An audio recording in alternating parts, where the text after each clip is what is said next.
chicos, muy buenas tardes, señoras y señores profesionales, gente que ha venido a este cierre justamente de la Argentina que queremos. Creo que va a ser una tarde también positiva para todos nosotros.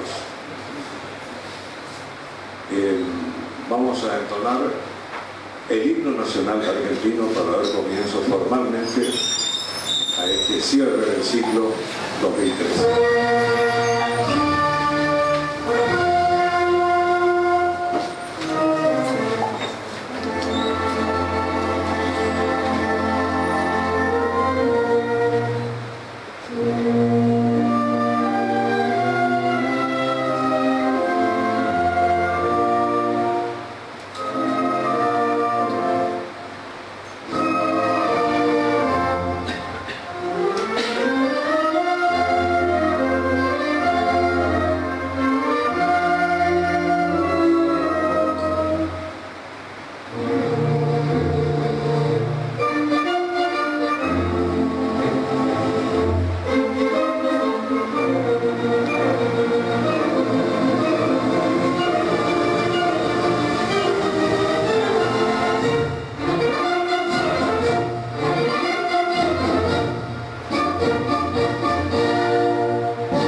de 18 a 19 horas por 3 semanas, para pasar la hora completa de lo que fue la conferencia. Y esto es un avance de 6 minutos para que ustedes vayan viendo de cómo se van a ver a partir de mañana. Temprano, y se repite a las 6 de la tarde y el domingo a la mañana.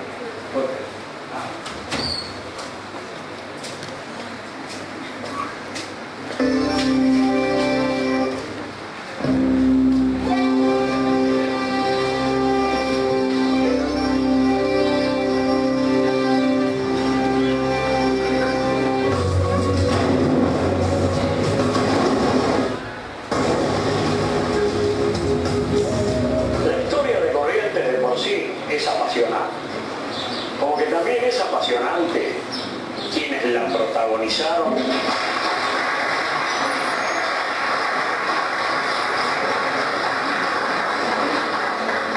De traer a este cuasi analfabeto a disertar ante universitarios y futuros profesionales.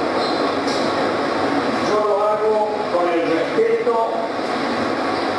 el valor y el cariño que tengo por las instituciones de mi país.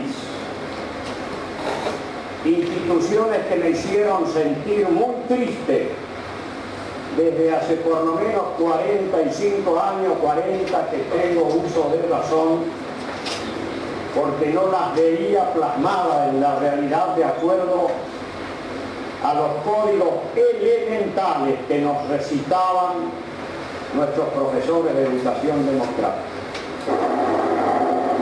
Pero, sintiéndose fuerte otra vez, se dirigió en términos muy duros a la multitud. Y cuando uno de los nuestros caiga, caerán 5 veces. Ya no quedaba lugar para la paz. El ciclo del eterno retorno en la historia argentina se reiteraba. En el horizonte estaban las sombras de 1930. La Facultad de Derecho nace como escuela de Derecho dependiente de la Universidad Nacional del Litoral en el mes de agosto de 1955 y las clases iniciales se dan en el Colegio Nacional General San Martín a partir de las 19 horas. Año 1955. ¿Y los muchachos rendían dónde? Rendían acá. Acá Venía una mesa examinadora de la Universidad Nacional del Litoral y la primer profesora de Derecho, de Introducción al Derecho, fue la doctora Bonfanti, una monja. Y la facultad como tal, la que hoy existe. La que hoy existe, la Facultad de Derecho, al iniciarse en el mes de diciembre de 1956, la Universidad Nacional del Nordeste.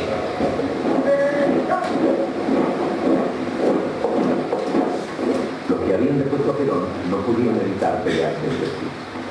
El general Lonardi era un nacionalista católico. Frente a él se veían los llamados liberales, antiperonistas a ultranza. La Marina y su jefe, el almirante Rojas, adherían a esta última tendencia. El 11 de noviembre de 1955 se produjo un golpe dentro del golpe. Lonardi se vio obligado a renunciar y juró como nuevo presidente el general Pedro Eugenio Aramburu. Rojas conservó su cargo. Empieza a funcionar como Facultad de Derecho en la calle Salta al 400 en el año 1957. Gobierno Nacional del general Aramburu. Exactamente. Ese fue el inicio de esta facultad. Y a vos, Josecito, ¿cuándo te tuvo como profesor? ¿Por ese entonces? No, después. Yo comencé como profesor, como ayudante auxiliar en el año 1963 o 64 al lado del doctor Revidal, que era titular de la cátedra de Derecho Administrativo y de Derecho Político. Tuve la satisfacción de tener a dos maestros, digo dos maestros porque político también formé la cátedra con el doctor Porfirio Aquino. De ahí en más seguí carrera académica. Éramos un concurso de muchachos recién seleccionados, entre ellos se encontraba el doctor Félix Sosa en Derecho Constitucional, el doctor Roquén, Derecho Administrativo, el doctor Mirón, también Derecho Constitucional, la doctora Vivita Carrió y otros más que en este momento no recuerdo. También llega a mi memoria un gran amigo, un hermano mío, el doctor Adolfo Saúl Verá, profesor de Introducción al Derecho y de Derecho Procesal Penal. Verdaderamente era una persona que era un lujo, sus clases, un conocimiento acabado, fue fiscal, fue juez y fue camarista. Y verdaderamente un hombre de consulta. Después, naturalmente, llegué a la titularidad del cargo por vía de concurso. Tengo algunos libros escritos al respecto, en mi materia especializada, Derecho Administrativo. Y el tiempo ha pasado y cumplí más de 46, 50 años como profesor de la Facultad de Derecho. Y hoy día soy profesor también de posgrado, tanto en el orden provincial como en el orden nacional e internacional también. Y el profesor que presenta hoy estas cátedras libres, el doctor Guillermo Sánchez, que fue tu alumnito de adulto. Sí.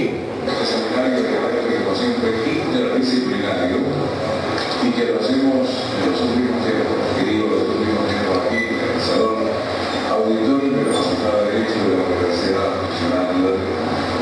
Bueno, ¿por qué lo hacemos aquí? Porque también hicimos en otros lugares, en Costa Paraíso, hicimos 2 años en un lugar cultural tecnológico así que lo que es el título en Barranqueras, realmente un lugar excepcional. No sé si lo podemos ver el año que viene. El próximo seminario es el penúltimo y vamos a terminar el 6 de diciembre terminando la clase, es decir, pasa el hoy tenemos 3 personas que van a presentar, que van a charlar, que van a dialogar con ustedes.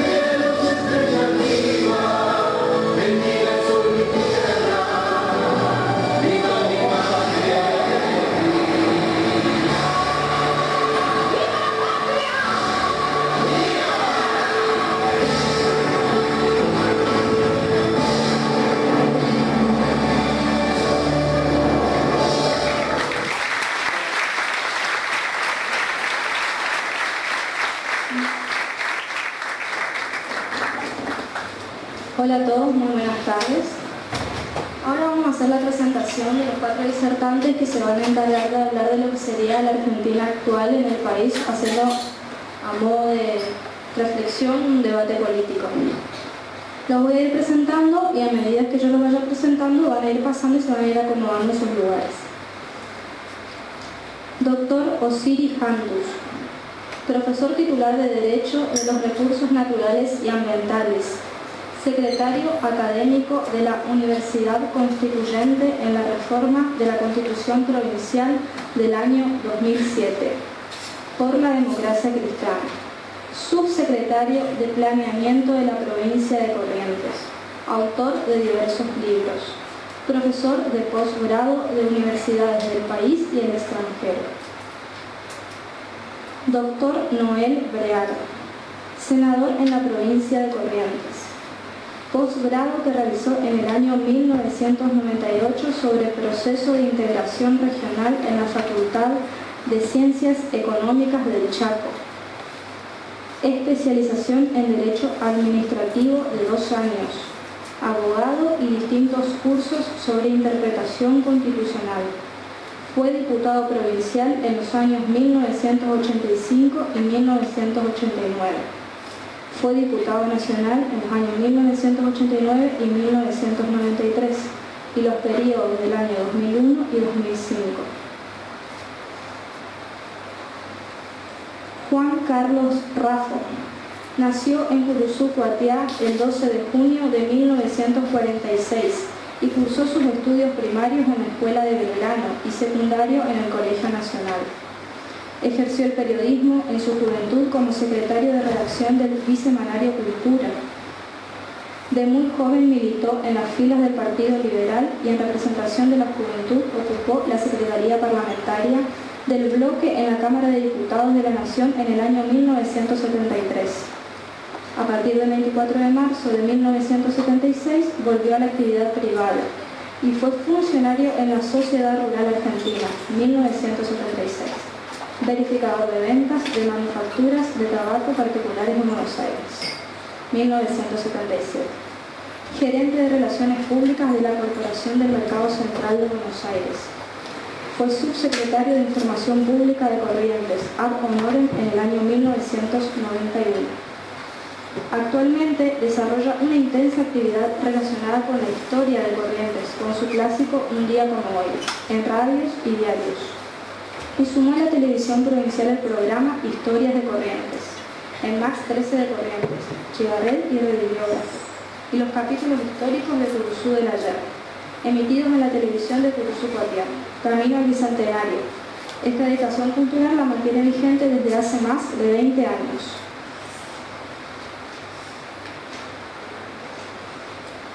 Zimmerman Víctor, profesión contador público nacional.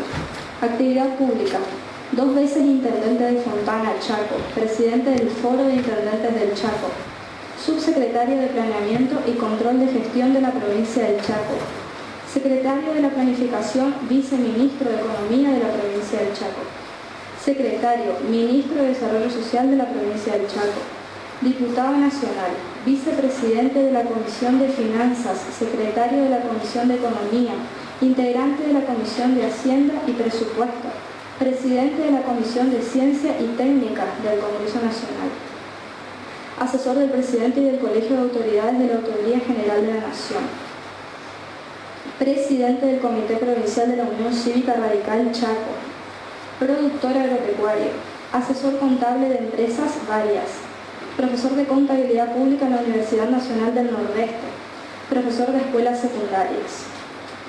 Un muy fuerte aplauso para todos ellos.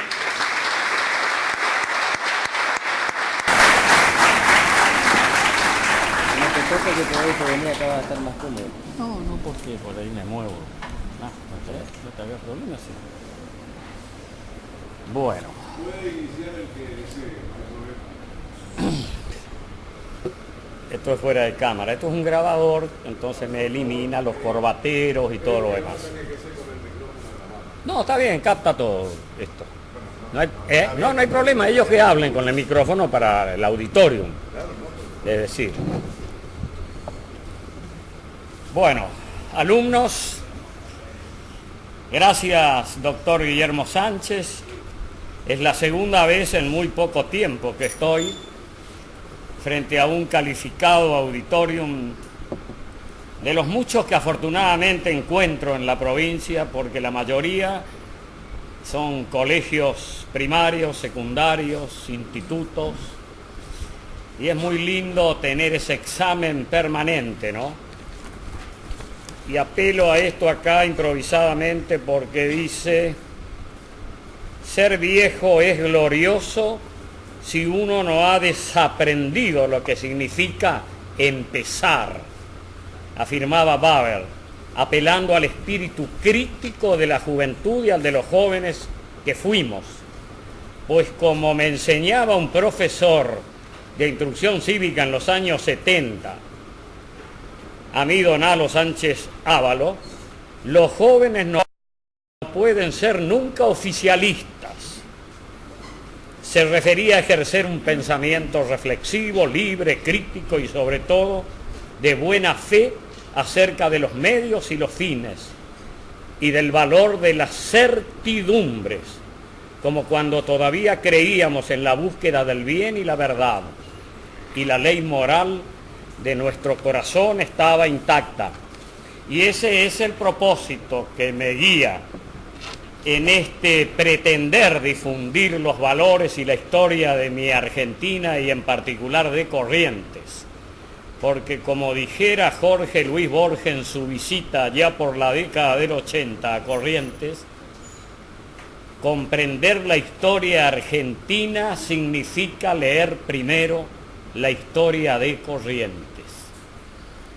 Les comentaba en la charla anterior, fuimos columna vertebral de las instituciones de nuestra nación. Por eso es que quizás con más severidad que el común yo reclamo en estos tiempos un ejercicio más elevado de nuestra práctica política, porque es el instrumento vital de la democracia y porque además lo establece la reforma del 94, que los partidos políticos son el instrumento idóneo para el ejercicio. Y entonces la democracia, que es el menos malo de los sistemas, es el que tenemos que nutrirla con una savia irreemplazable que es la inteligencia de los partidos políticos en función de enriquecerla, hacerla eficaz. Y entonces de esta manera es un gusto estar haciendo un poco referencias y reflexiones sobre esta temática con panelistas conocidos y que además nos dan la posibilidad de distintas aristas u ópticas en su andar profesional, académico, político, para ir en esta república que otra vez va a empezar a amanecer, como yo le significaba, y nos va a resultar más cómodos a todos jugar al fútbol de las instituciones con el reglamento de fútbol y no con el de rugby, ping-pong, taba o lo que fuere, que no es lo que aconsejan las buenas prácticas para que el interés general sea el que prevalezca en el sentido y en la acción de nuestra política. Por eso, jóvenes, es muy lindo. Yo no ando de buen humor en los últimos tiempos con la política de mi país. Y porque los resultados están a la vista. No es porque haya sido yo protagonista de una frustración y por no haber consagrado en el escenario de las realizaciones alguna aspiración que pudo haber tenido. No pasa por ahí, porque tengo otras consagraciones que son tan o más lindas a lo mejor que el hecho de estar en el ejercicio práctico de la política, que es linda en la medida en que la podamos desarrollar así. Entonces, esta tarde, siendo breve y conciso y tratando de sintetizar esto para que Historias de Corrientes también contribuya con la sociedad de nuestra provincia masivamente, en toda nuestra geografía y más de la mitad del Chaco, poder decirle lo que piensan estos hombres que están formados en casas como estas y que, no tengo duda, en su andar siempre tendrán como estandarte primordial el exhibir con orgullo el que no pasaron en vano por estas aulas y así se hayan transformado en políticos, en científicos, en zapateros o en jugador de fútbol, el código y el reglamento de vida que han mamado acá es el que sin duda alguna ellos son los que lo practican en su cotidiano vivir. El desarrollo es de ustedes y lo hacemos en el orden que quieran, porque yo estoy usando la conducción sin...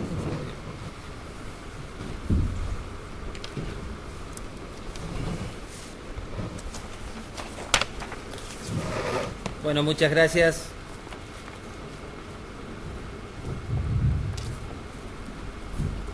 Bueno, muchas gracias, muy buenas tardes. Yo quiero manifestarle mi enorme satisfacción por haberme invitado a este cierre de seminario, agradecerles al profesor Sánchez, al profesor Guillermo Sánchez y a su equipo, de la misma forma que quiero agradecer a las autoridades de la universidad que me han hecho llegar esta invitación a compartir con experimentados panelistas y fundamentalmente por la presencia de tantos jóvenes que sin duda son el presente y el futuro de nuestro país. Yo voy a tratar de respetar estos 10 minutos que me ha planteado la organización. La verdad que es bastante complejo porque en estos tiempos que vivimos, pensar en la Argentina que queremos es realmente un enorme desafío. Seguramente vamos a coincidir todos los que estamos aquí esta tarde en este auditorio, en esta aula de la Universidad de Derecho, de que la Argentina que queremos es la que está en la Constitución Nacional, la que está en su prólogo, la que está en su preámbulo, donde de alguna manera se establece con absoluta claridad la división de poderes, la Declaración de Derechos y Garantías, las obligaciones que tenemos como ciudadanos. Lo que establece en su artículo primero que la Argentina o el gobierno ha decidido, ha optado como propio y como sistema de gobierno al representativo republicano y federal. Esto me parece que obviamente lo que nosotros queremos y lo que de alguna manera todos anhelamos como el país hacia el futuro. Ahora permítanme muy brevemente hacer una breve caracterización de nuestro país. La Argentina territorialmente tiene muchos kilómetros cuadrados, tiene muchas potencialidades. Tenemos petróleo, tenemos agricultura, tenemos ganadería, tenemos ciencia y técnica, tenemos talento. Pero de pronto, de la misma forma que aquí planteaba el amigo historiador, yo también muchas veces me pregunto, ¿qué nos pasa a los argentinos que finalmente no tenemos un país que se destaque como los primeros países en el mundo a pesar de tantas oportunidades y tanta riqueza? Me parece que ese es el desafío que tenemos en estos escenarios y fundamentalmente donde tenemos una enorme cantidad de jóvenes que participan en una charla como esta, que vienen a formarse a la universidad de la misma forma que tuvimos nosotros la oportunidad de hacerlo en la universidad pública, para después salir a la vida con el desafío que significa progresar, crear la familia y desarrollarnos. Me parece que ahí está el desafío. Y por eso es que yo me siento ampliamente honrado de estar aquí esta tarde. Pero en el marco de lo que aquí también planteaba el amigo, yo quiero hablar brevemente de uno o dos temas de actualidad. Yo les decía a ustedes recién que en la Constitución Nacional, nosotros en el país nacional adoptamos a un sistema republicano y federal como el sistema de gobierno, un federalismo que hoy no existe. Si tomamos, por ejemplo, que las actividades económicas se generan en las provincias argentinas y la recaudación absoluta la hace el gobierno nacional, quedándose con más del 75% de esa recaudación, distribuyendo por coparticipación federal solamente alrededor del 25% del total de impuestos que son coparticipables, vemos de que es el desafío que tenemos todos, absolutamente todos los ciudadanos de la Argentina, es ver cómo finalmente podemos profundizar este debate y que podamos cumplir con lo que establece nuestra Constitución Nacional. Yo soy chaqueño, ustedes seguramente la mayoría será correntino, pero este es el desafío desde siempre, de ver cómo salimos de este país unitario y volvemos al país federal para que nosotros tengamos desde las instituciones y desde la política, igualdad de oportunidades. Este es uno de los temas centrales a discutir que tienen que ver con la distribución de los recursos. De la misma forma podríamos hablar de los programas sociales. Miren, yo he tenido la oportunidad de ser uno de los hombres convocados por el expresidente Duhalde después de la caída estrepitosa de varios presidentes en la Argentina y por Chiche Duhalde a la residencia de Olivo a escribir los planes jefe y jefe de hogar. Estoy hablando del año 2001-2002. Y los programas sociales siguen con la misma característica, a pesar que en los últimos años la Argentina ha crecido en el PBI entre el 8 y el 10% del PBI como nunca en la historia. Y seguimos teniendo los programas sociales que de alguna manera no sirven para el desarrollo humano, que es el objetivo principal de cualquier política social. Yo no estoy en contra de los programas sociales. Yo he sido ministro de Desarrollo de mi provincia, una provincia empobrecida, en aquellos tiempos. Pero me parece que el desafío nuestro, de los que estamos acá, que obviamente somos los que tenemos mayor responsabilidad, pero también de ustedes, es para bregar si estos programas sociales en algún momento en la Argentina se transforman en trabajo genuino. Hay miles de millones de presupuesto nacional y presupuesto provincial que se gastan en programas sociales que hoy no están cumpliendo con el objetivo.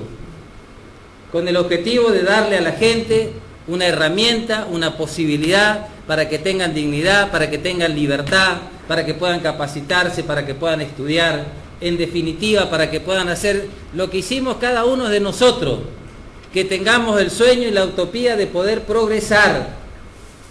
Hace mucho tiempo que en la Argentina no se habla del desafío de poder progresar, de aquello que ha caracterizado la venida de mi bisabuelo, como lo de muchos de los que están aquí, que venían a estos territorios para ver cómo se podían hacer la América, o cómo podían de alguna manera progresar. Me parece que estos son los temas centrales. Obviamente, por respeto a nuestro panelista, yo podría hablarle y contarle seguramente mucho tiempo alguna de mis experiencias y algún pensamiento en relación a estos temas, que obviamente seguramente me decía el profesor Guillermo Sánchez, que después vamos a tener la posibilidad de interactuar con ustedes. Por respeto a los panelistas, quiero ir terminando porque me han pedido que sean 10 minutos solamente para darle la oportunidad a los que están conmigo en esta mesa. Pero finalmente quiero decirle a ustedes, fundamentalmente los jóvenes, que no dejen que otros decidan por ustedes. Acepten el desafío del cambio. Nosotros lo necesitamos. Necesitamos que asuman la responsabilidad de transformar la realidad. Y la forma de transformar la realidad en un país que ha decidido vivir en democracia y a través de la política. Por lo tanto, quiero convocarlos que participen en política, que participen en los partidos políticos. Si es en la Unión Cívica Radical, muchísimo mejor. Muchas gracias.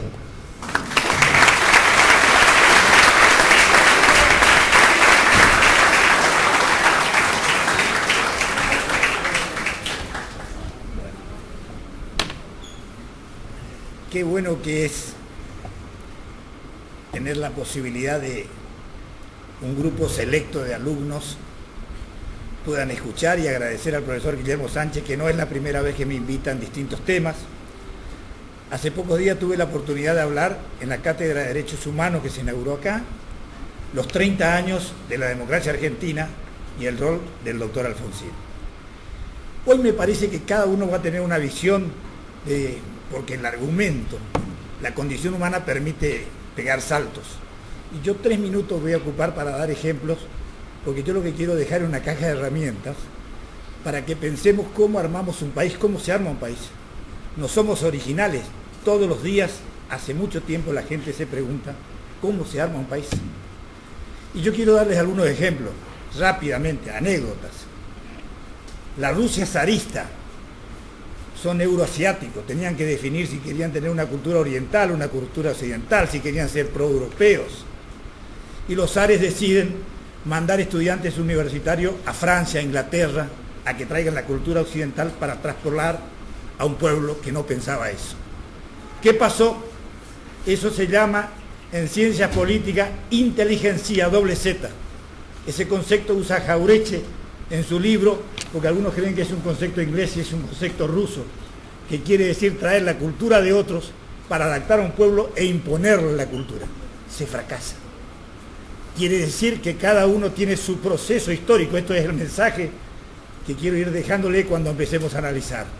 Rápidamente, Inglaterra, cuando inventa la industrialización del siglo XIX, tiene que tomar a Adam Smith, que dice dejar hacer y que los empresarios sean los ganadores del sistema, la burguesía que venía imponiéndose, y arman un país de libre comercio porque ya tenían armado la navegación y podían colonizar al mundo. Entonces imponían a los que no estaban armados libertad de comercio. Primero los barcos, después el comercio, y después se apoderaban de la ganancia. Así armaron un país.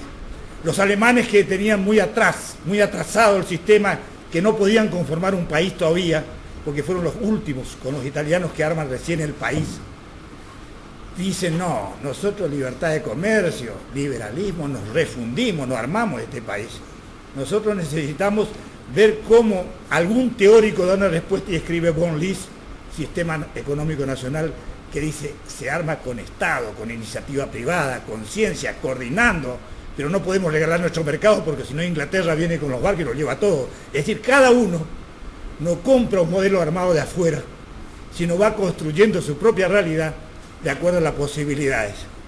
Y esto para volver a la Argentina. Rápidamente quiero darle 3 datos.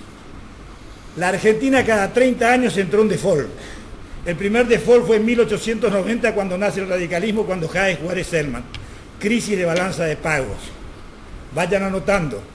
La Argentina entra en default por primera vez, pero esa es la segunda vez. La primera vez entra con Rosas, después del crédito Lavarin Brody con Rivadavia en 1826, asume Rosas en 1829, default en la Argentina, crisis de balanza de pago.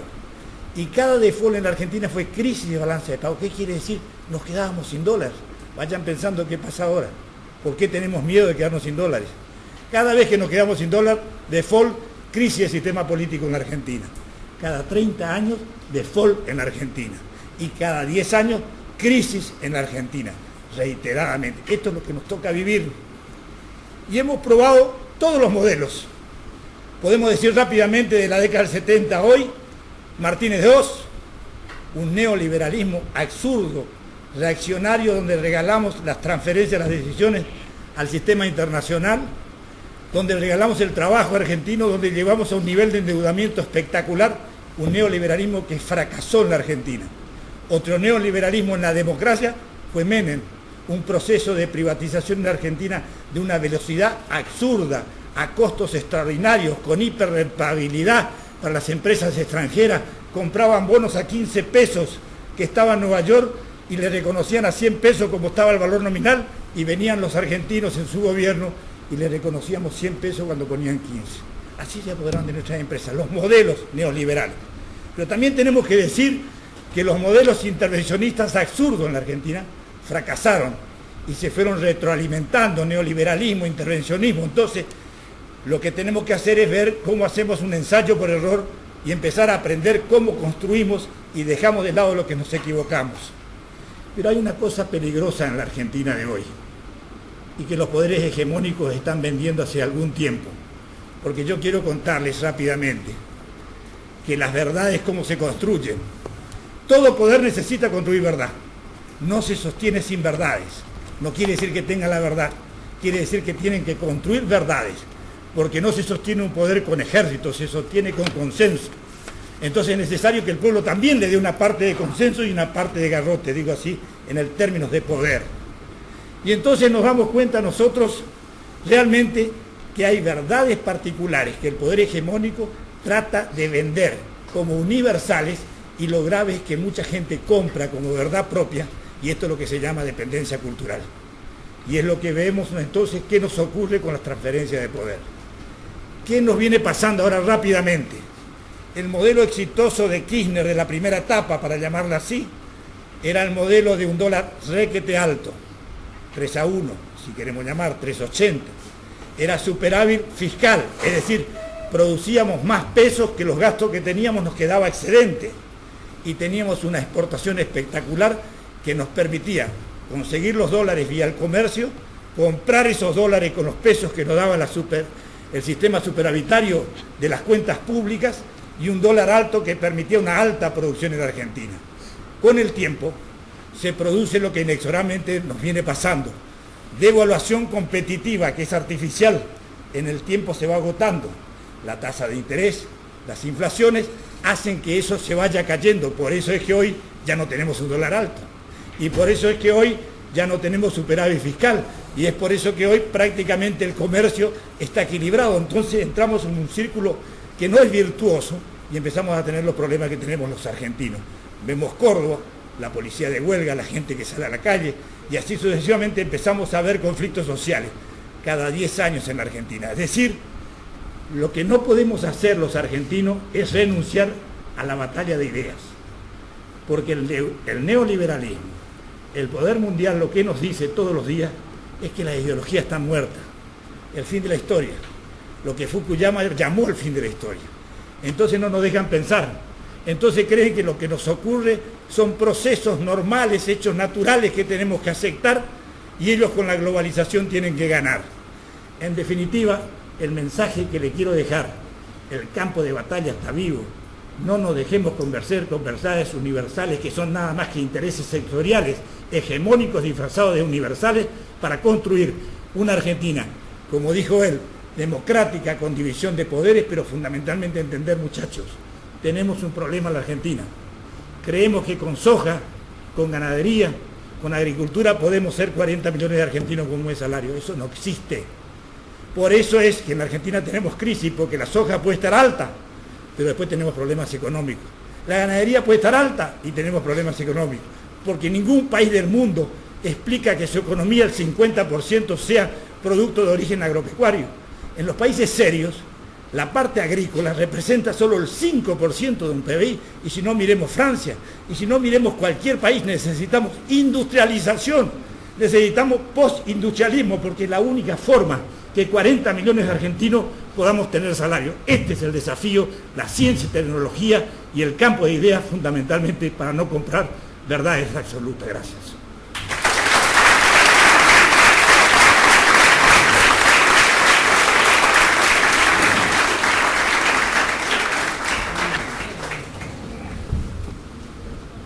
Voy a reiterar, gracias por la invitación, gracias por compartir esta mesa.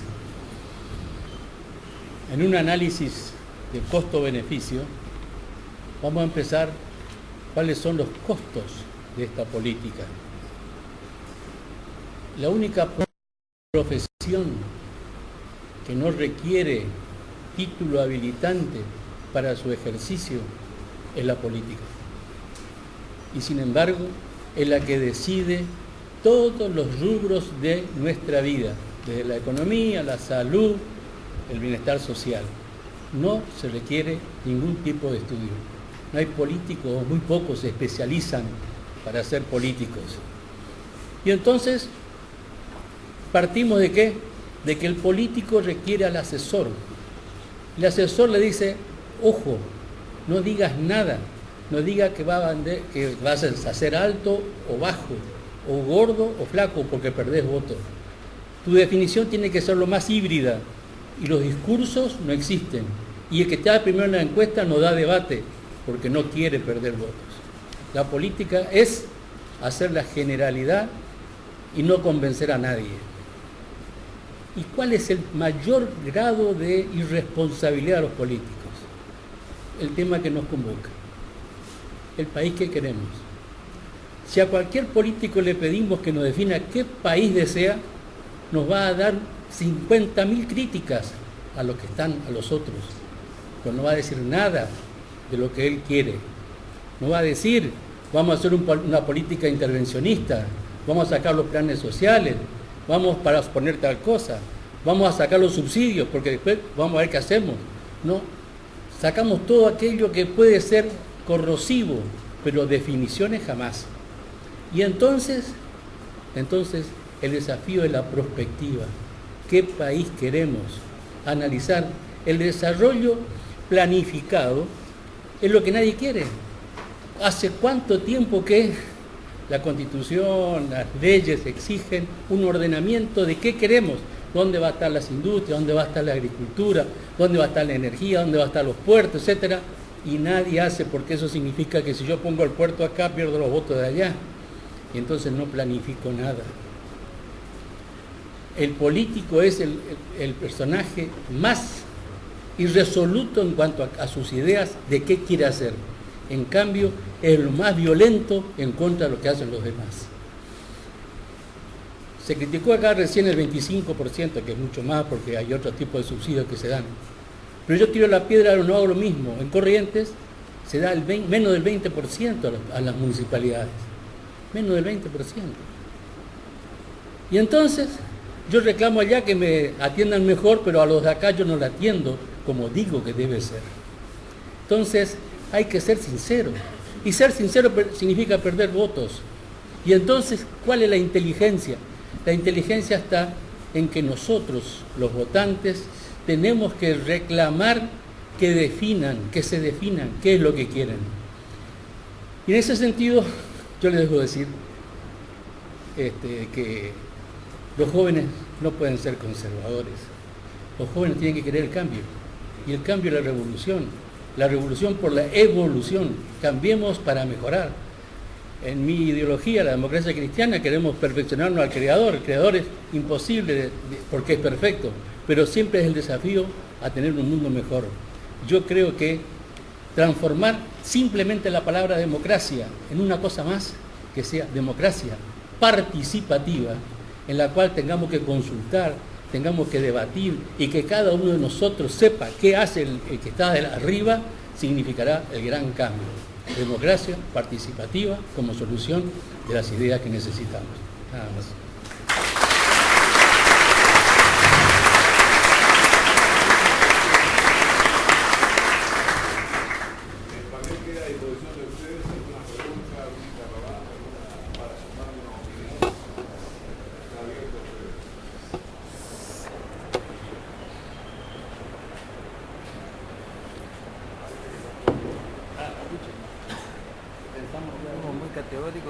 Es tan eficiente el profesor que están todos enseñados, inclusive más que nosotros. Que esto se prolongue, esto es lo que pasa. No, que vale, yo creo que se apuntó muy bien. Allá van a preguntar primero a él. Fuerte.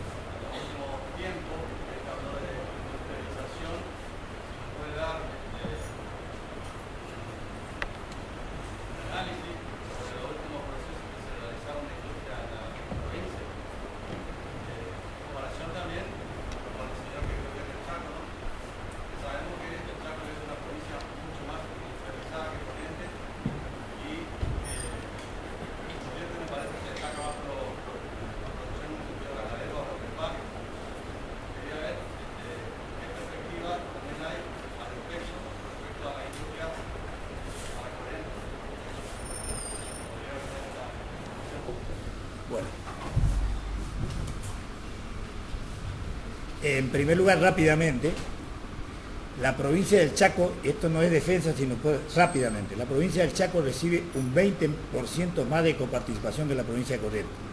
El presupuesto de la provincia de Corrientes es de 15.400 millones de pesos anuales, el presupuesto de la provincia del Chaco es 19.800 millones. No porque han hecho nada genial, sino porque en el año 1988 consiguieron conseguir un índice de coparticipación que es el 5,18%, y el índice de coparticipación de Corrientes es el 3,89%. Y en segundo lugar, quiero decirles rápidamente, las provincias, el 60%, entre el 55 y el 60% del presupuesto de la provincia de Corrientes y del Chaco, lleva sueldo, queda afectado. ¿Qué quiero decir? Las políticas de industrialización que hubieron en la Argentina, rápidamente, y no es para lavar el gobierno, sino quiero aclarar, porque si no, no entendemos el negocio. El proceso de industrialización en la Argentina, el Gran Buenos Aires hizo proceso de industrialización y una concentración masiva de habitantes en la Argentina, por eso en el 1% del territorio argentino viven prácticamente 18 millones de argentinos. ¿Cuál fue? Una promoción industrial que se hizo en el Gran Buenos Aires, en la decisión política del gobierno peronista, que decidió hacer la industrialización en el Gran Buenos Aires. La industria automotriz en la Argentina, ¿por qué pudo desarrollarse en Córdoba, Campana, provincia de Buenos Aires? Frondizi tomó la decisión política en Córdoba de promocionar la industria cordobesa, creando la base central de la economía automotriz con proceso de industrialización. Estoy hablando de industria pesada.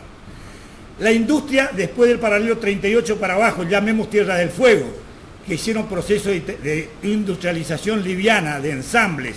Hoy tenemos la línea blanca que está trabajando ahí, que sería el garbarino, el ensamble chino que se hace ahí, le cuesta al país 5.000 millones de dólares el proceso de industrialización.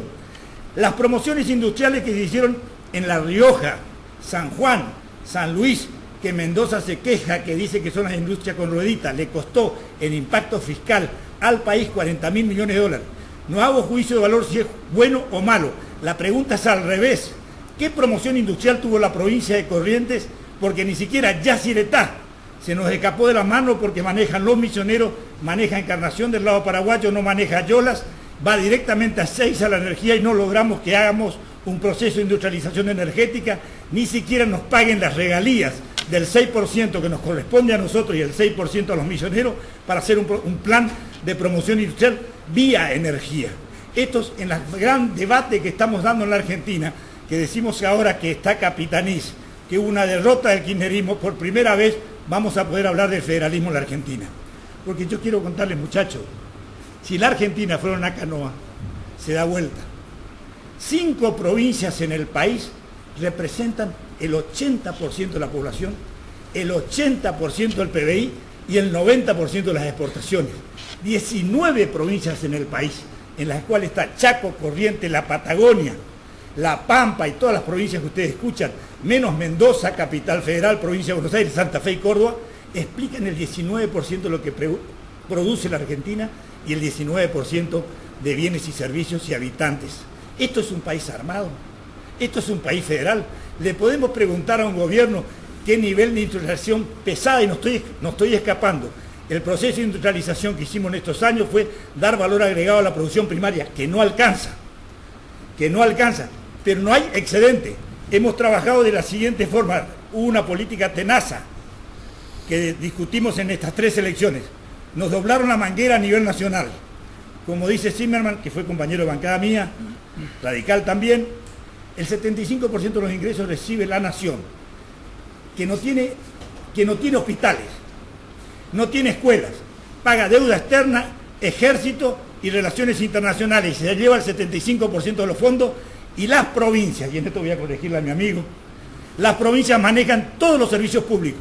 Los municipios prácticamente no tienen hospitales, no tienen educación, por eso es que se le da el 20%, mejor dicho, 19% exactamente lo que se le da de cada 100 pesos, pero tienen que hacer servicios esenciales, transporte que está privatizado, algunas inspecciones, basura que está privatizado, es decir, no manejan educación, hospitales. Nosotros atendemos 700.000 correntinos por año, de 1 millón pasan por los hospitales públicos, el 80% sin obra social. Entonces, esta es una Argentina que no es un problema de Corrientes. Está faltando promoción industrial para la zona del NEA y NOA. Quiero contarles, muchachos, NEA y NOA son 9 provincias en el país. Están dentro de ese modelo chiquitito de 1% que representamos cada provincia respecto al PBI argentino. Las 9 provincias tienen el tamaño geográfico de Bolivia. Las 9 provincias tienen la misma cantidad de habitantes que Bolivia, 8 millones de habitantes. Las 9 provincias tienen el mismo PBI y tenemos el mismo nivel de desarrollo. Respetando a los bolivianos, nosotros en Argentina pertenecemos al tercer país, a Bolivia. Bolivia conviviendo con Bélgica, que es la Argentina central. Esta es la historia real. Este es el debate que estamos teniendo en la Argentina, pero que es viejo, como mi amigo Rafa no me va a dejar mentir. Charamonti, en su libro Los orígenes de provincia y mercaderes del litoral, que es el otro libro, habla muy bien que Corrientes fue la primera provincia, éramos 4ª provincia en el país, fuimos degradándonos. Fue la primera provincia que presenta un proyecto económico para el país. El Pacto Federal del 1831, presenta Corrientes, porque la historia argentina es la historia de quién maneja el puerto, es la historia de quién maneja los aranceles, es la historia de quién maneja el comercio exterior. Esa fue la verdadera historia en términos económicos que tuvimos con Buenos Aires. En Casero perdimos las provincias y se viene consolidando esta derrota a las provincias de Argentina. Por eso le digo, y no quiero disparar su pregunta, es una deuda pendiente. Creamos un Ministerio de Industria, pero necesitamos promociones industriales de la nación, que dio a todos lados. Hay 4 provincias que no tienen gas: Corrientes, Chaco, Misiones y el norte de Santa Fe. Todas las otras provincias se les financió, la nación financió. A Corrientes todavía no le pueden cumplir.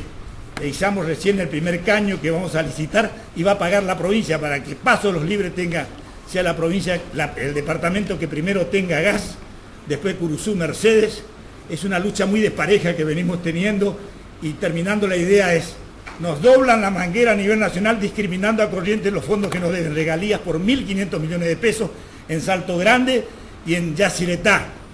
Y encima, hasta hace pocos días, porque ustedes vieron que logramos tener un presupuesto, entre comillas, porque ahora estamos teniendo problemas por vinculación política con el tema Mercedes, pero tenemos media sanción por unanimidad, donde se votaron 1.700 millones para deuda, contraer deudas, para hacer inversiones en DEPEC y en distintas inversiones. Realmente el kirchnerismo legislativo en Corrientes venía bloqueando las inversiones que teníamos que hacer. El gobierno nacional nos doblaba la manguera, nos quisieron hacer un sándwich y no obstante, a pesar de todos los déficits, pasamos los obstáculos electorales exhibiendo lo que hicimos y mostrando lo que no pudimos hacer y explicando por qué. Gracias. Yo quisiera contestar brevemente, porque la verdad que me parece que tu pregunta tiene que ver con el eje central que necesita el norte argentino, que es el desarrollo industrial. Y es cierto que en el Chaco hemos mejorado.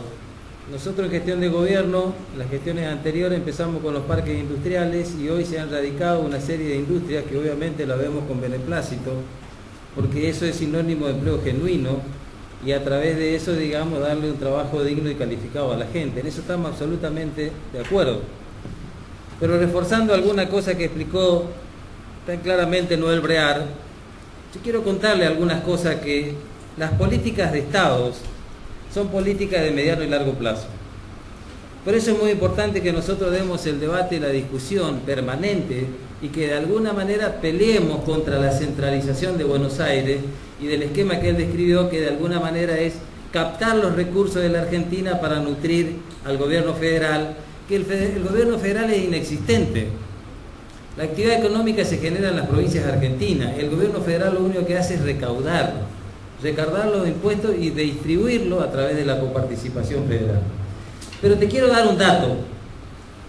Esto de las promociones industriales, ustedes saben que así como Corrientes tiene sus cultivos por excelencia, el cultivo por excelencia en el Chaco, el cultivo social por excelencia en el Chaco, fue y es el algodón.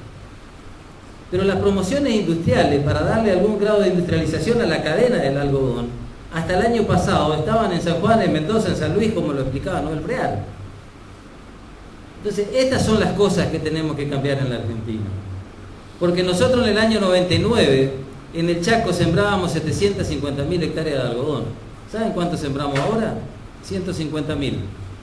¿Sabe qué pasó con los pequeños y medianos productores por ser un cultivo social por excelencia, que era lo que sostenían los pequeños y medianos productores en el campo cultivando el algodón? Vinieron a enriquecer los barrios de la marginalidad, del Gran Resistencia, Saspeña, Rosario, en esta extraordinaria concentración de la población que tiene la Argentina, que es uno de los problemas más difíciles de resolver.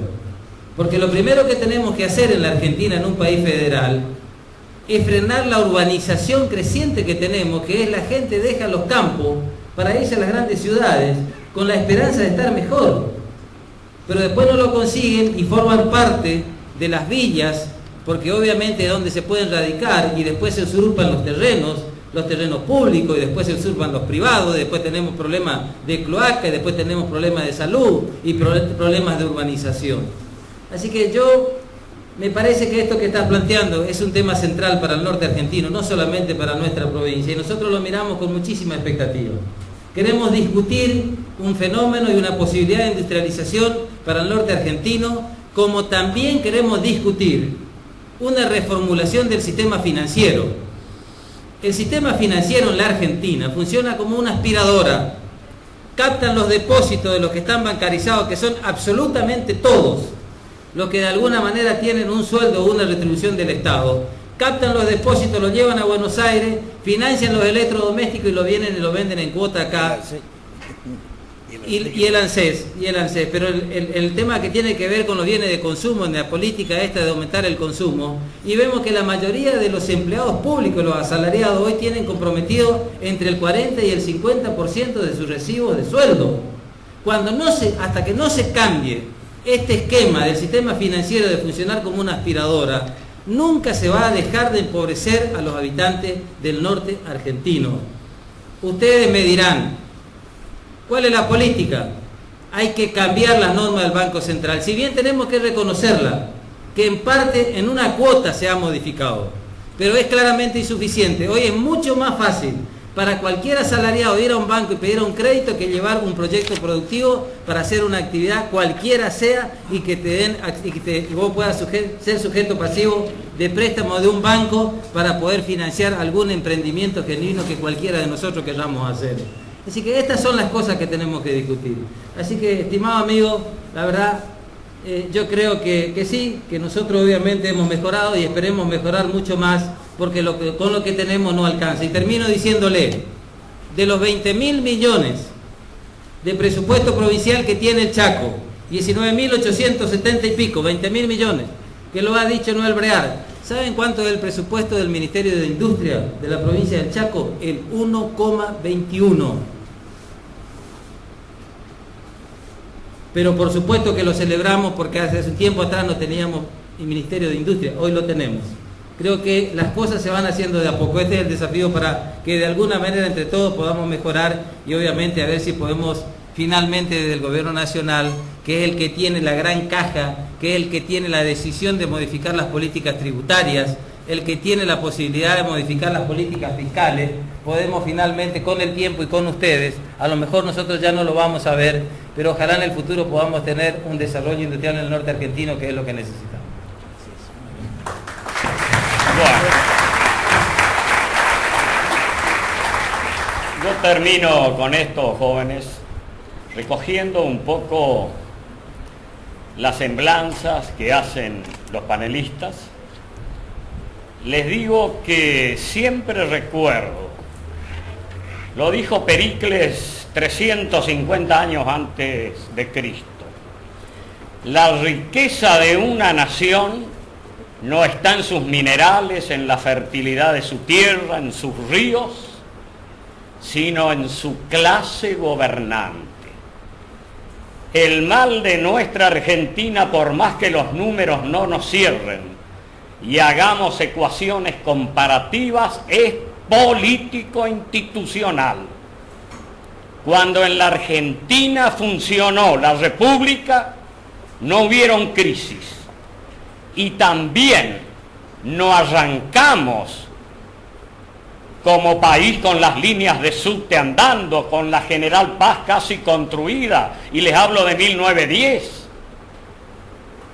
Arrancamos en 1853 después de sacarle a un caprichoso que nos atrasó el país 30 años, cuando Inglaterra tenía locomotora y tren en 1821, y alambrados en 1838 y 42, y acá agarrábamos los que nos tocaba o los que nos permitían los indios cuando rozan su primer campaña al desierto.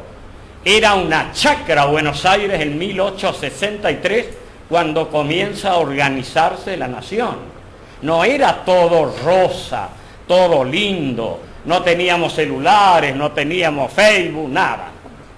Estábamos muy lejos del mundo, como dijo Francisco hace poco. Entonces empieza la Argentina ahí a hacerse. En 1875, la nave insignia de la política argentina era Adolfo Alsina, y va él al frente de la campaña al desierto, enferma y muere. Era el presidente que lo tenía que suceder a Avellaneda, decían los analistas políticos de la época. Y cuando arrancamos en 1863, la Argentina tenía el 2% del Producto Bruto Interno de toda Latinoamérica. en 50 años de gobiernos sucesivos, con república, las presidencias de Mitre, Sarmiento, Avellaneda, Roca, Pellegrini, Juárez Elman, Zancadilla, cae, se recupera con Pellegrini el país, adelante llega en 50 años a ser el sexto exportador del mundo. Ocupamos el 50%, significamos el Producto Bruto Interno de toda Latinoamérica. 3 veces más que Brasil, 5 que Chile, 7 que Perú. Y cuando alguno me pregunta si había pobreza, sí al lado del mundo. Hicimos la inclusión más grande del universo en proporción a los 2 millones que éramos. Y incluimos a 5 millones de almas del mundo que vinieron con trabajo, con convicción republicana de muchos de sus países, a soñar y a tener esperanza en la Argentina, que nos encajamos un tranque cuando íbamos con la posibilidad de entrar al área y nos damos un golpe de Estado en 1930, y de ahí se inauguró la fiesta de un populismo que no lo podemos terminar hasta hoy. Creo que se terminó por exceso de populismo, porque muchos parece que entraron en un torneo cívico de ver quién era el más simpático, como decía el doctor Hantum, para coronar en una gobernación, en una intendencia o en la presidencia. Ese populismo creo que se terminó, porque lo cometieron en exceso ya en la última década y asustó a todo el mundo. Y ahí es donde vinieron, y no hace falta dar nombre y apellido, las traiciones felices y eficaces de la historia, que a veces se tornan más positivas que las lealtades. Las que tuvieron los amigos de Franco, y Adolfo Suárez encabeza una traición que le da a España la República. Y recuerden lo que fue. Urquiza, después de matarnos más de 3.000 hombres en luchas que nos desangrábamos, pega el brinco, lo traiciona a un psicópata porteño con su ley de aduanas y todo el beneficio para él, y nos damos la Constitución Nacional. Y Corrientes tenía mucho que ver. Fue la primer provincia con industria, los grandes astilleros que exportábamos ya al mundo, artesanía, manejábamos la madera, cuando que Buenos Aires solo era cuero, no había frigorífico, no se podía exportar carne. Entonces, yo creo que tenemos que trabajar por la República, y una vez que nos organicemos, se producirá la decantación ideológica que los 2 o 3 sectores grandes que va a tener el país, porque inexorablemente se vienen, quedarán determinados. Estará el UNEN y su ampliación nacional como un símbolo de un progresismo auténtico que pueden ser los demócratas de Estados Unidos. Estará un centro donde a lo mejor se acomoden aún los que no saben la definición total, que puede estar más, hay otro, y un centro derecha que será representado por Pro y Mauricio Macri. Y eso es lo que existe en el mundo. Lo demás, la partidocracia en abundancia, digo yo, es como un shopping donde cada uno preelectoralmente alquila un local, terminó la elección, venía a preguntar porque te dio mal una media, no está mal local, se fue a la vuelta a la esquina. Eso no es serio. Entonces, lo único que le insto es a que trabajemos por una república, que no es otra cosa que respetarnos entre todos los argentinos. Gracias.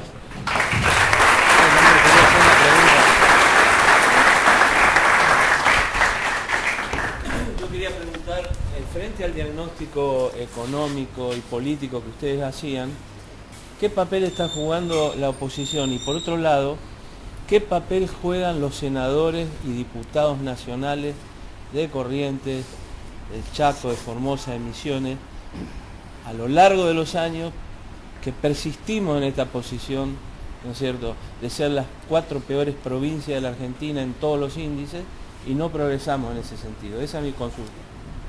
Yo contesto brevemente por Chaco. El problema es que,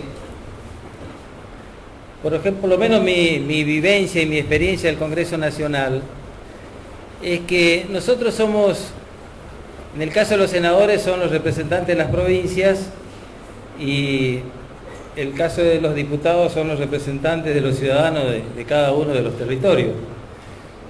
El problema es que cuando se van al Congreso Nacional, por lealtad partidaria, por llamarlo de alguna manera, muchas veces se votan leyes que van en contra de los intereses de las provincias. Este es el problema, este es el gran desafío. Pero eso tiene una explicación, que es la lógica de la billetera y palo. Con esta extraordinaria centralización de recursos que tiene el gobierno nacional, pone de rodilla a gobernadores, a intendentes. Yo fui intendente en 2 oportunidades. Y ustedes saben que en la función pública lo primero y lo único que no podés dejar de hacer es pagar los sueldos. Y Noel lo ha explicado claramente. En el Chaco pasa exactamente lo mismo. Nosotros tenemos alrededor de 68.000 empleados públicos activos, más los empleados pasivos. Entonces el 90% de la coparticipación va a sueldo.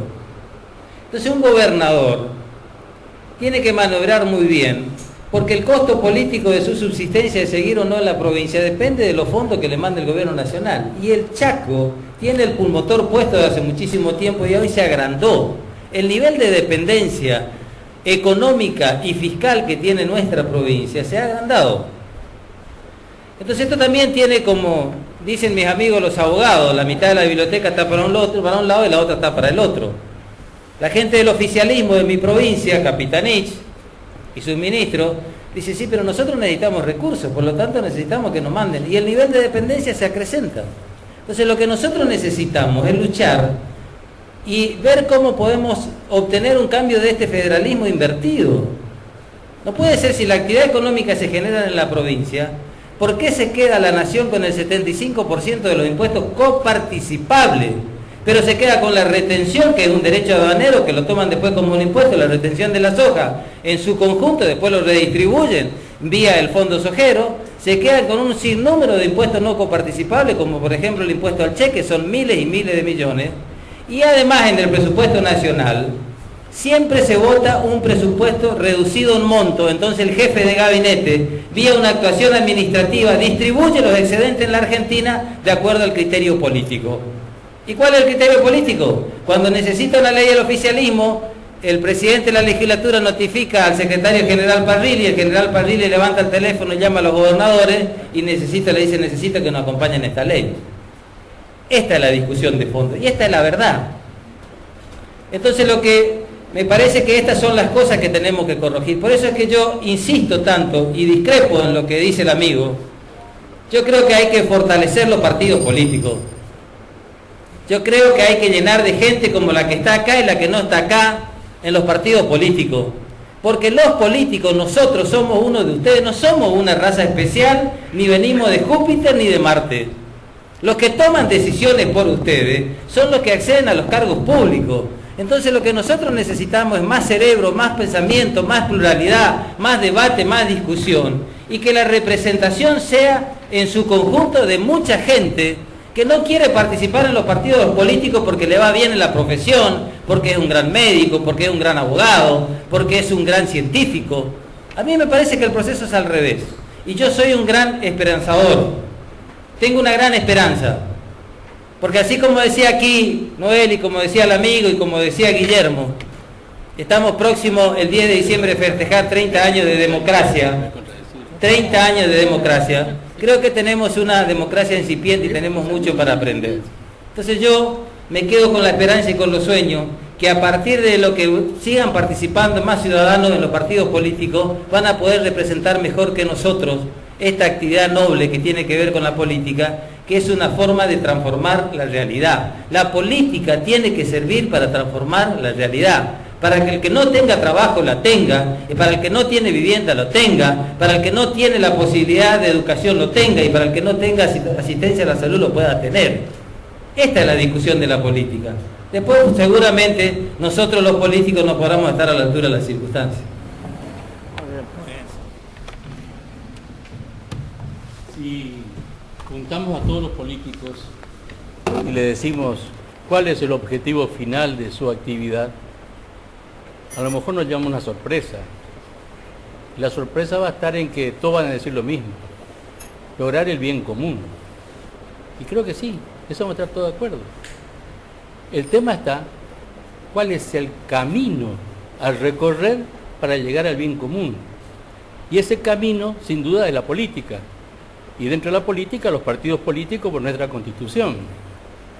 Pero mientras la oposición se mantenga simplemente denostando al oficialismo, sin plantear el camino para llegar al bien común, va a seguir sacando el 10-12% a cada uno.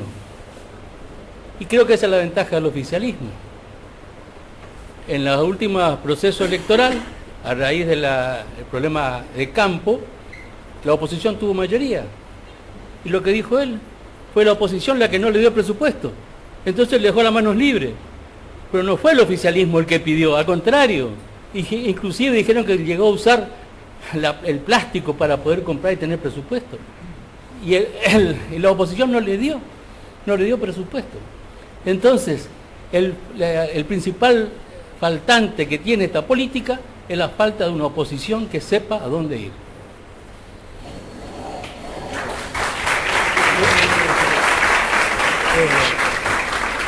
Yo brevemente una última reflexión. Venimos de muchos fracasos y que no nos vamos a convencer de que andamos bien, digo así rápidamente. Lo que nos queda es materia prima para ver cómo evitamos errores. Pero yo siempre digo, como cuando hablé del hegemonismo, del universalismo, de las verdades del poder, yo lo que le pido a la gente siempre es que no le echen la culpa a la democracia. Tenemos 30 años de democracia. La democracia le toca convivir con un sistema capitalista difícil. La democracia tiende al igualitarismo. La política tiende al bien común. Lo que pasa es que tiene que convivir con esa diabetes que se llama capitalismo, que es forma de acumulación de capital y que el motor es el egoísmo. Tiene que convivir el egoísmo con el sentido igualitario de la política, y en esa tensión muchas veces ganaron las corporaciones. Y por eso es que la campaña que hay en el mundo es desprestigiar los partidos políticos, porque era la última resistencia que tenía el individuo, el hombre social, de defensa, aún a veces cómplices del poder capitalista y las corporaciones. Era el único dique de contención que tenía para garantizar sus derechos. Porque donde nos manda la política, manda las corporaciones, sustituyen el poder. Y eso es terrible, porque la única visión que tienen las corporaciones es el egoísmo, maximizar las ganancias.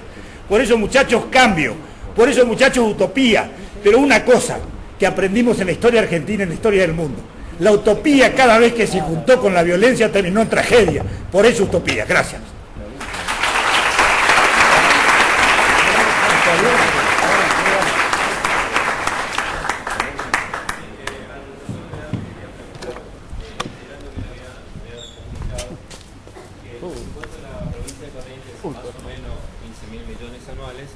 Y que la provincia se debe hacer cargo de casi 750.000 atención, hospitales públicos, y él había manifestado, el doctor, que casi el 80% de esos 750.000 habitantes correntinos no tienen obra social. La pregunta sería, y humildemente y con todo respeto se la hago, doctor, el grado de autocrítica que tienen ustedes, que nosotros somos pueblos, que tenemos responsabilidades y obligaciones. Pero la autocrítica de ustedes como nuestros gobernantes, nuestros políticos, y ustedes como políticos en sí mismos, ¿no? Sí, en lo personal quiero contarles, porque algunos no saben ni creen, y Real que hizo, Real nunca ocupó un cargo en el Poder Ejecutivo, nunca en la historia de Corrientes. Quiero aclarar para que es bueno lo personal decir, porque si no la gente, este vivo que siempre estuvo en la política, digo porque puede pasar, lo que estuve siempre en la militancia, siempre trabajando todos los años y cada 2 años estando sin afiche en la política, trabajando. Es cierto que fui 4 veces, pero pasaron 8 años, 10 años entre un cargo y otro. Tuve 2 ruedas en el pavimento, 2 en la banquina. Seguí trabajando porque la militancia es adversidad. No obstante, le digo que venimos de grandes fracasos en Argentina y Corrientes no es una isla. Corrientes representa el 1,3% del Producto Bruto argentino. Corrientes de 40 millones de habitantes, somos 1 millón, representamos aproximadamente el 3% de la población argentina. Tenemos todos los males de la política, venimos de 50 años de golpes militares, venimos de toda esa herencia, guerra de Malvinas con derrota, deuda externa que hipotecó a la Argentina y que nos permitió estos 30 años desarrollar una política en serio y que haya deslegitimación muchas veces de la política, producto de esa transferencia espectacular de riqueza que se tuvo que hacer al exterior de pagar estas deudas. Por eso decía que la batalla de ideas es estratégica, porque yo la misma pregunta le puedo hacer a usted, pero no para salvar. ¿Qué hicimos usted, que es un hombre grande, para que esto no ocurra? ¿Por qué no participó y dejó que otro participe? La historia suya tendrá explicaciones, tuvo que mantener una familia, tuvo problemas. Lo que le quiero decir no es un problema de explicaciones personales, son fuerzas de corrientes políticas que hay que ir definiendo, que tenemos que tener ideas, porque si no creamos batalla de ideas, vuelvo a repetir, yo creo que este es el mensaje que le quiero dejar, nos quieren hacer creer que la ideología es neutra, que cualquier paquete vale, que lo que vale es lo que es útil rápido. Y eso es todo mentira. Un país se diseña con objetivos y con instrumentos. Los instrumentos no son neutros, como dicen los liberales. Los instrumentos definen un país. ¿Cuáles son los instrumentos para definir un país? La política arancelaria, la política fiscal, la política monetaria.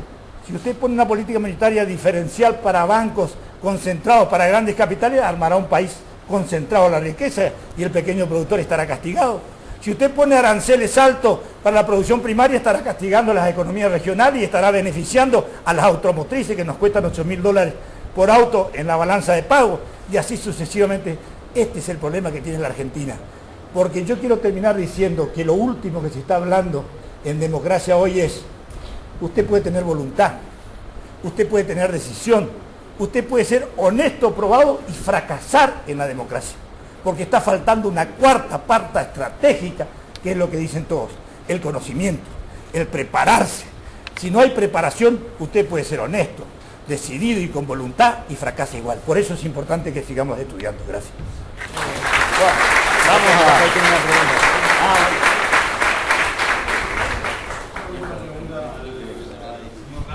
Sí. Estamos hablando mucho de la clase dirigente, de la clase política. Pero mi pregunta sería, para usted como historiador, ¿cuál es el grado de responsabilidad que tiene la ciudadanía en este gran malestar político que estamos viviendo? Bueno, yo te anticipé que lo que a mí no me agrada cómo funciona es la república, es la democracia, pero fundamentalmente el sistema de partidos políticos. Yo respeto la opinión de los panelistas y te digo más, es casi un descubrimiento el de mi vecino panelista, que lo veo con una impronta singular indudablemente.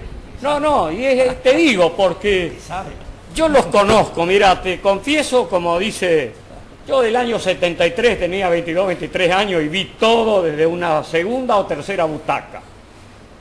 El escenario nacional, el provincial, conozco los bueyes con que aro en mi provincia. No tengo la radiografía exacta del chaqueño. Y me gusta la excelencia en función de todo.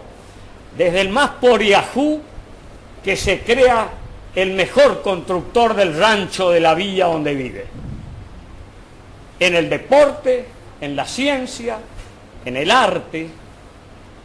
Y aplaudo y soy, no generoso, soy inteligente en premiar, aunque sea con una calificación personal, al que lo veo con aristas sobresalientes.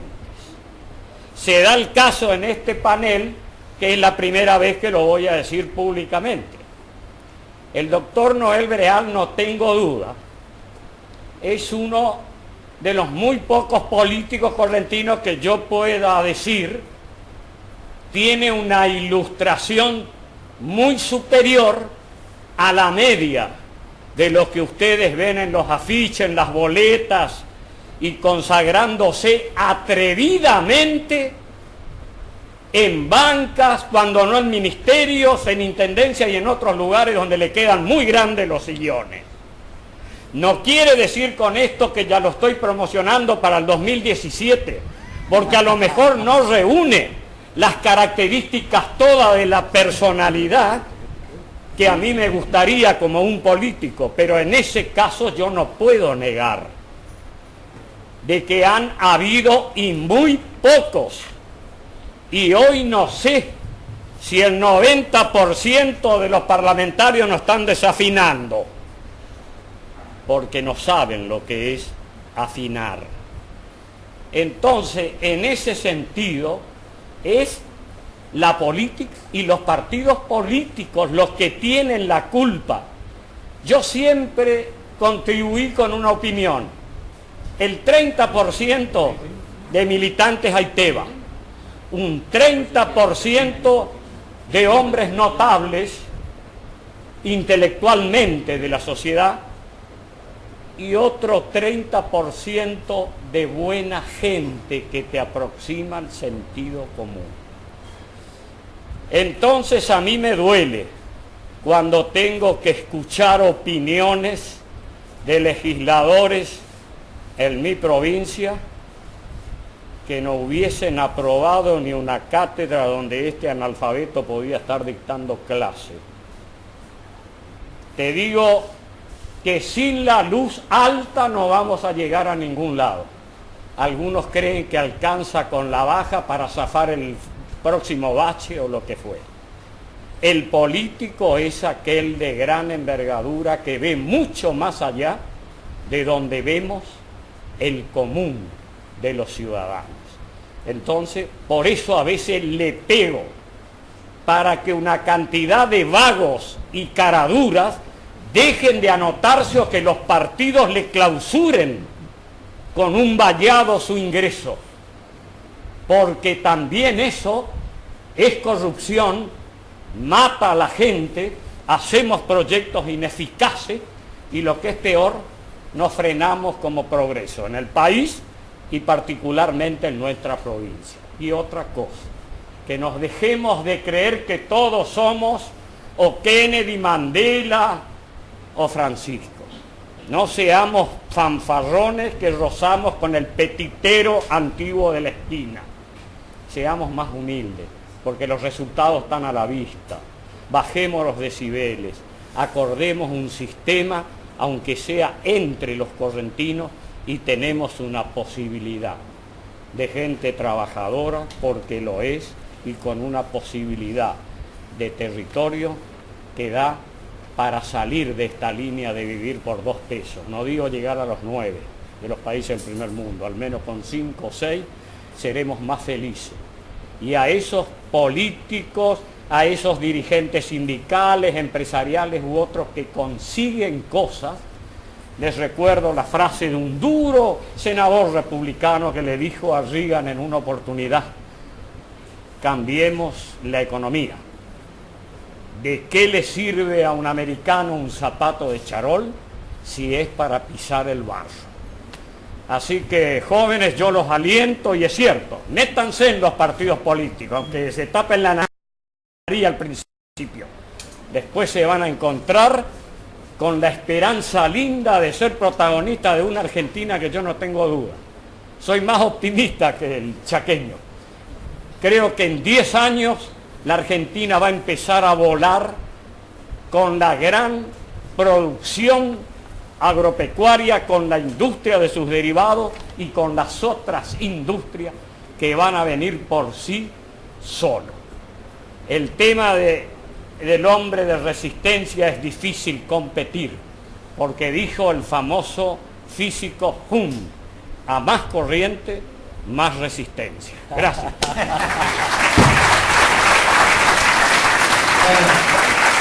Gracias, profesor. Un saludito final, le dijo el profesor, no, por favor, el profesor Guillermo Sánchez. Decirle simplemente que así como en los años 30 la revolución fue, y el paradigma era la revolución industrial, en estos tiempos el nuevo paradigma y la nueva revolución es el conocimiento. Así que sigan capacitándose, que lo necesitamos. Muchas gracias.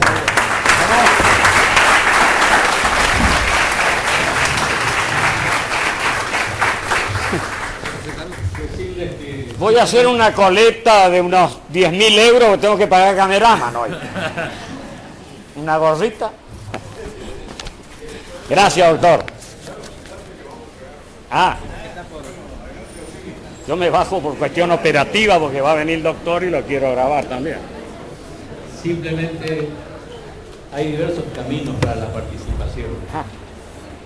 En la última reforma constitucional tengo la satisfacción de decir que una de las cláusulas que se puso fue la propuesta mía, y es de que en cada municipalidad, en cada escuela, exista un departamento de unión de la comunidad educativa, en la que estén los padres, los directivos, las autoridades, para plantear los problemas de la educación. Creo que es un primer grado de participación, de tomar conciencia ciudadana y de saber que el problema de la educación, que es la base para que después la política pueda dar resultados, tengamos nosotros allí una práctica necesaria. Reclamemos en todos lados la creación de estos institutos, porque nos van a permitir saber, en primer lugar, qué hacen con nuestros hijos, y en segundo lugar, vamos a poder ejercer la democracia participativa. Muchas gracias por su atención.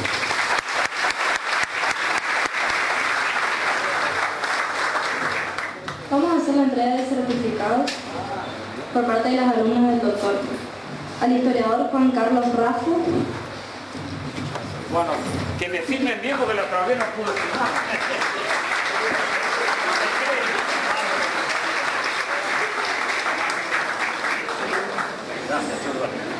Víctor Zimmerman, contador público nacional.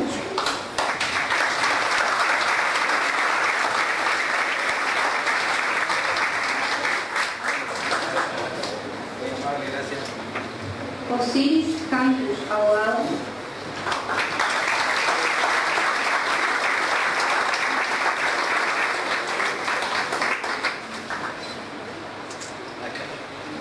Y una mención especial al doctor Noel Breal, en reconocimiento a su trayectoria política e institucional en el sistema democrático y su aporte solidario para exponer y contribuir a la formación cívica de jóvenes universitarios. Un muy fuerte aplauso.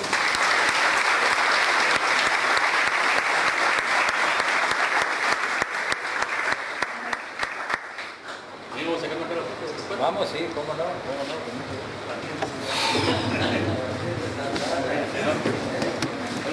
Sus alumnas del Fotógrafo no veo.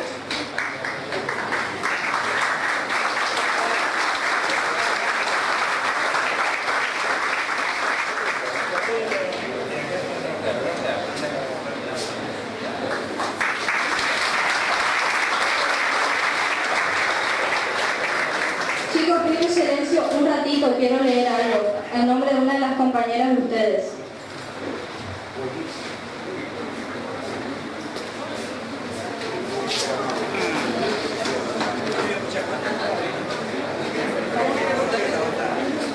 Bueno, sus alumnas de la Facultad de Derecho, Ciencias Sociales y Políticas de la UNE.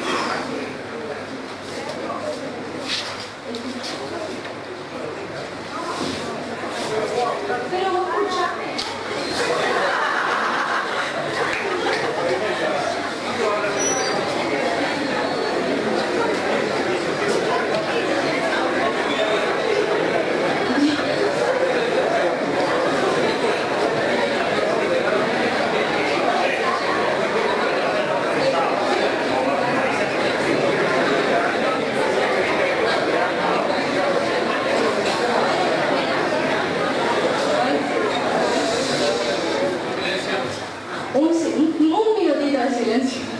Bueno, sus alumnas de la Facultad de Derecho y Ciencias Sociales y Política de la UNE otorgan el presente diploma al doctor Guillermo Sánchez en reconocimiento a sus años de meritoria labor como docente y a su destacada trayectoria como profesional.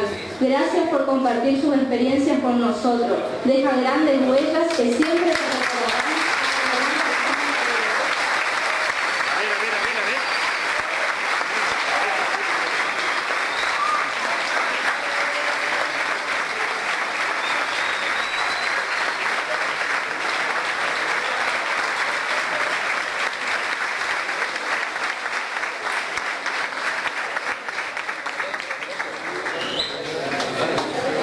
No, ella que yo